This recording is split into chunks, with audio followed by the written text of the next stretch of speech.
Hello, this is Adriana, and this is my Module 10 makeup assignment for class engagement and reflection assignments on cognition and learning from April 7th.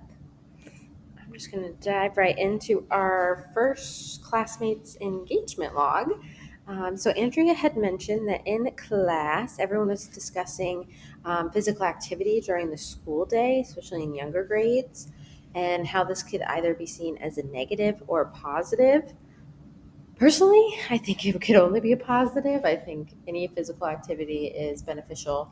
But I could also take the devil's advocate and see how it could be a negative if you are focusing on those state tested subjects like math, reading, writing, and how those play into the timeline of school. Kids are only there for so many times a day. And if parents took the responsibility and got their kids involved in extracurricular activities, but that is not always possible. So I do think physical education is important and is needed. Um, she also discussed the topic of online PE. I think that kind of counters the purpose of physical education at such a young age.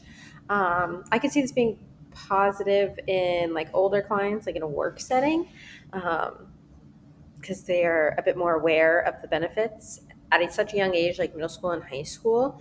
They really don't comprehend the benefits of such things. And even at the opposite scale, the older folks, life gets so busy, scheduling time to do it in person is really better.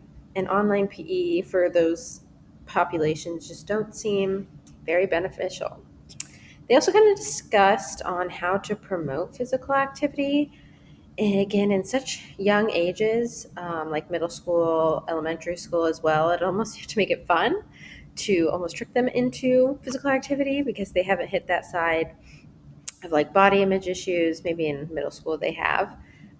But really, it's about fun and enjoying it. So, creating those environments that are fun and that kids want to continue to do, and that can also help create that lasting impression for long-term adherence too. So if people enjoy physical activity or find a recreational sport that they really like, even if they're not going professional, um, I think it could be really beneficial. So on to the next slide. Jess kind of discussed the three different readings in terms of what they shared in close to like a module preparation.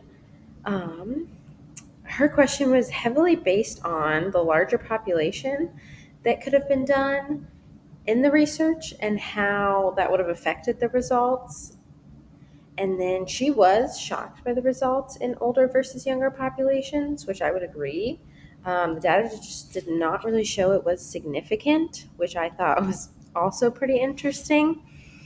Um, with the majority of the data being based around adults and elderly adults, she was really curious to see how that would have looked for a younger crowd. And I really think that is an interesting fact. And I would like to know the same thing because younger kids, they are developing as well, whereas older adults are kind of the opposite.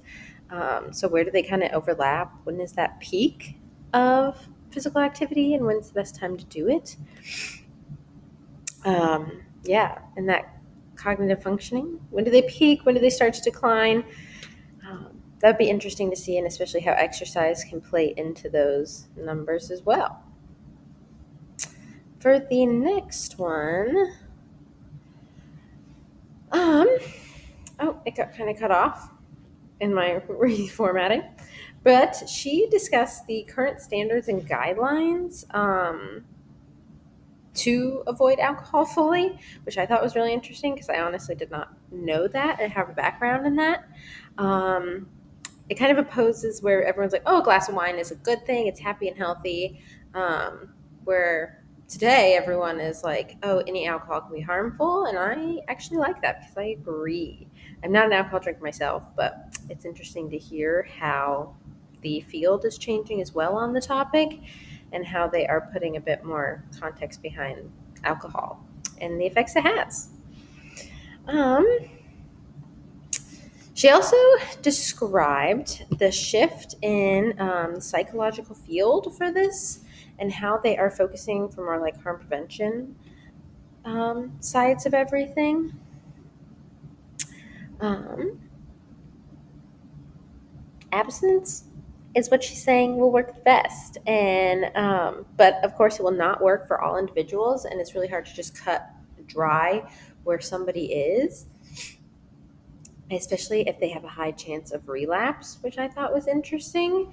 So the shift in that field is focusing more on individual differences and kind of shifting out what would be the most helpful for each person as a whole, which I think was pretty cool. Um,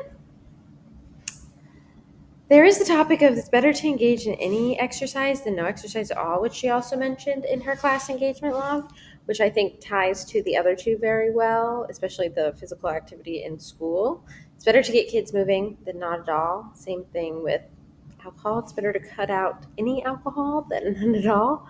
Um, and then she also discussed how in Chase's reading he talked about aerobic exercise being the most beneficial for global cognition and resistance training for executive functioning and mind and body exercise for memory, which I um, didn't think about that until I read these papers or think about recommending aerobic exercise to everyone. So it's something I would definitely look into deeper myself, especially for global improvement in the long run. For the next, Ashley talked about risk factors, which was common in quite a few of these engagement logs, and which ones were the most modifiable. I think I said that right. Um, Factors like education, hypertension, obesity, hearing loss, smoking, depression, and social isolation. And then, of course, diabetes and physical inactivity being those risk factors. And what kind of individual barriers exist for each individual person. Um, she kind of brought up that she thinks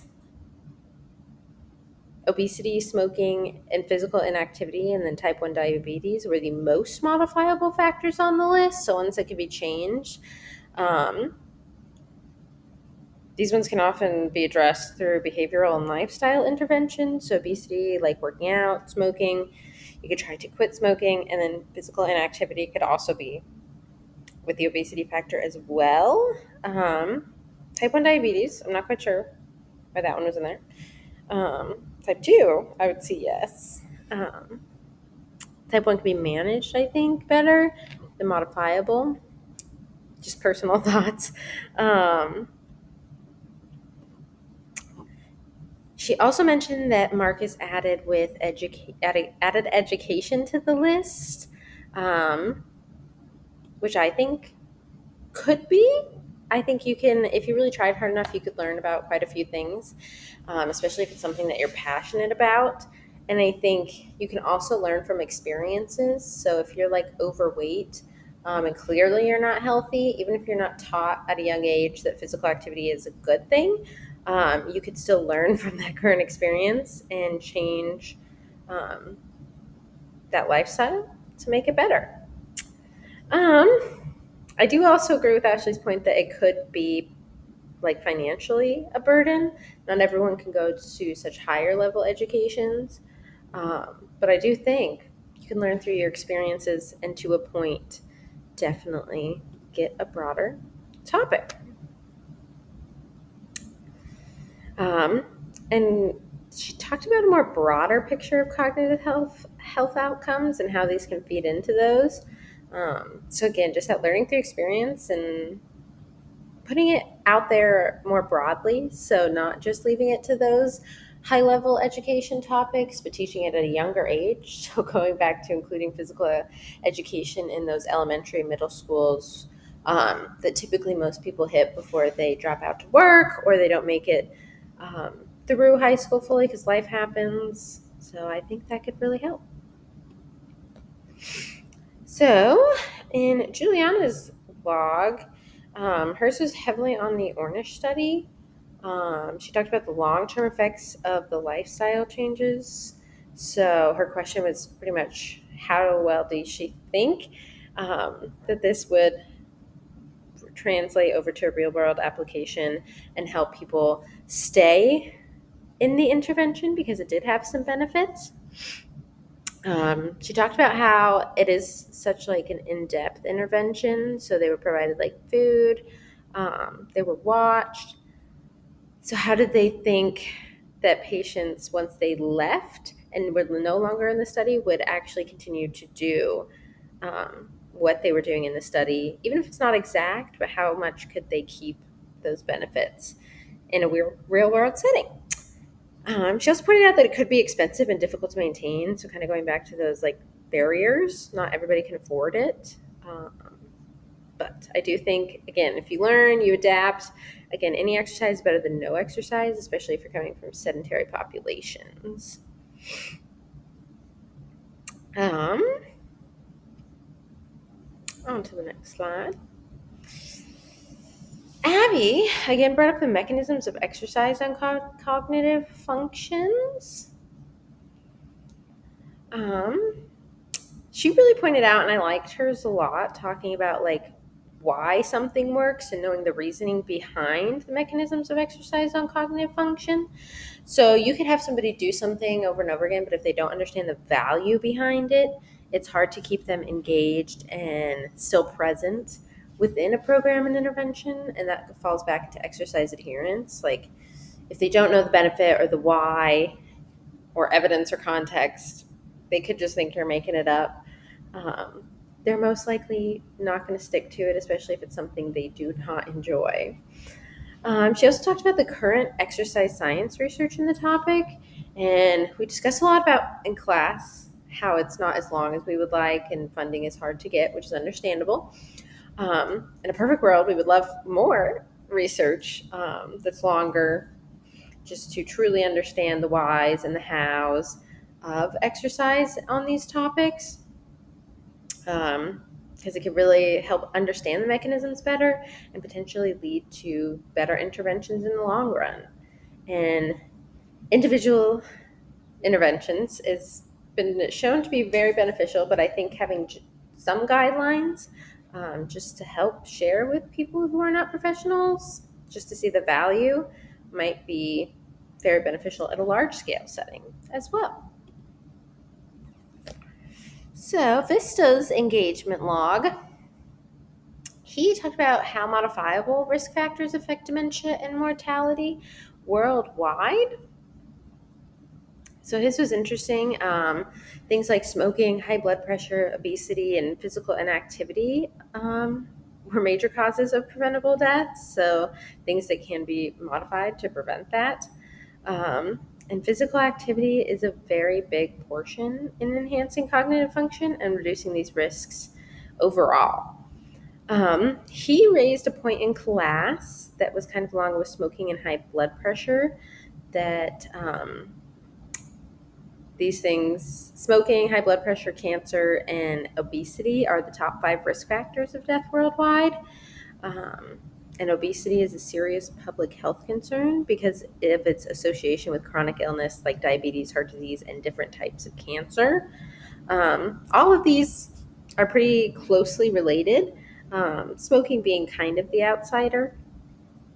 Um, Obesity is heavily tied to high blood pressure, diabetes, heart disease, all of those other things.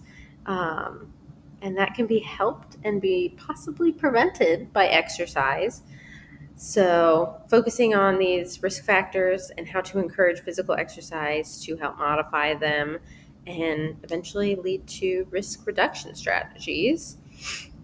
He also talked about how community based initiatives and support systems could help sustain lifestyle modifications, which I think was pretty interesting, especially with people who are going through like withdrawals for food, smoking, all those things. Having a community and a support system might help them a lot more and prevent relapses than somebody who is going through this on their own, which I really liked because it does take a community.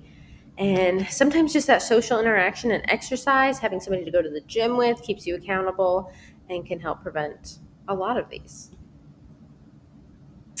So, chart